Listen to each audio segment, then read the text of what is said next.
कांग्रेस के पूर्व अध्यक्ष व सांसद राहुल गांधी के खिलाफ एआईएमआईएम के प्रदेश प्रवक्ता मोहम्मद फरमान ने सीजेएम कोर्ट में परिवाद दाखिल किया। अपने कुत्ते का नाम नूरी रखने के मामले में दाखिल किया परिवारवाद। राहुल गांधी ने गोवा से लाकर अपनी मां को 4 अक्टूबर को एक कुत्ता भेंट किया था, जिसका नाम उन्होंने नूरी रखा था। एआईएमआईएम प्रदेश प्रवक्ता का आरोप है कि नूरी नाम रखने से मुस्लिम समुदाय की धार्मिक भावनाएं आहत हुई हैं। सीजेएम कोर्ट ने परिवाद मंजूर कर लिया है। गुड मॉर्निंग भारत संवाददाता पंकज शुक्ला की रिपोर्ट। परिवाद दाखिल किया है, क्या है पूरा मामला?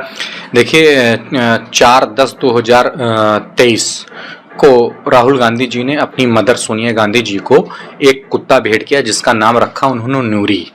इस पर 5/10/2023 को मैंने अपनी कड़ी प्रतिक्रिया जताते हुए राहुल गांधी जी से कहा कि अपने इस कृत्य के लिए वो मुस्लिम समुदाय से माफ़ी मांगें, क्योंकि नूरी जो लफ्ज़ है वो बहुत पवित्र लफ्ज़ है मुस्लिम समुदाय के लिए।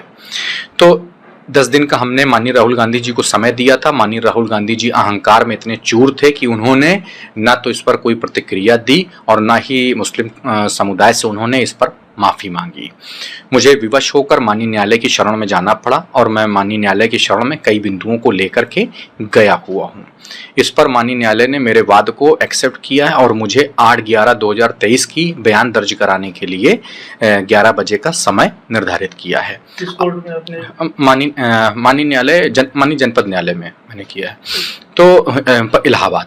अब इसके बाद मैंने न्यायालय में क्या मतलब किन किन बिंदुओं पर मैंने इसमें अपनी बात रखी है माननीय न्यायालय में, और सारे एविडेंस, सारे तर्क, सारे प्रमाण मैंने माननीय न्यायालय के समक्ष पेश किए हैं।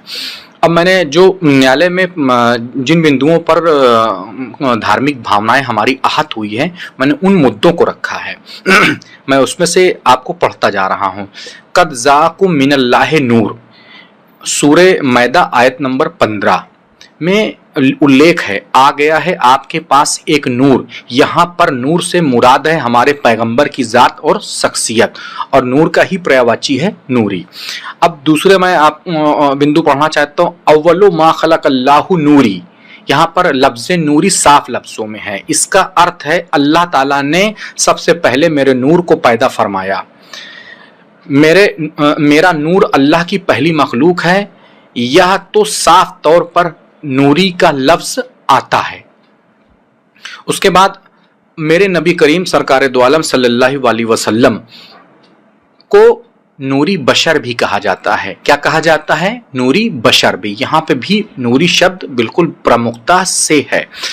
उसके बाद हमने इसमें दर्शाया है हमारे जो बहुत से बड़े उलमाए दीन हुए, जो बहुत से बड़े धर्मगुरु हुए, उनके नाम का जो टाइटल होता है वो भी नूरी है। जिससे मैं 2 बड़े उलमाओं का नाम इसमें ले रहा हूँ। हज़रत अब्दुल हुसैन अहमद नूरी मियाँ रहमतुल्लाह अलैह और हुजूर मुफ्ती आज़म हिंद मुस्तफ़ा रज़ा नूरी रहमतुल्लाह अलैह आदि, ऐसे तमाम बड़े उलमाए हुए। इसके बाद उम्मते मुसलमान की जो बेटियां हैं उनका भी नाम लाखों की तादाद में नूरी है। उसके बाद कुरान मजीद में 42 बार नूर शब्द का उल्लेख है। कितनी बार? 42 बार।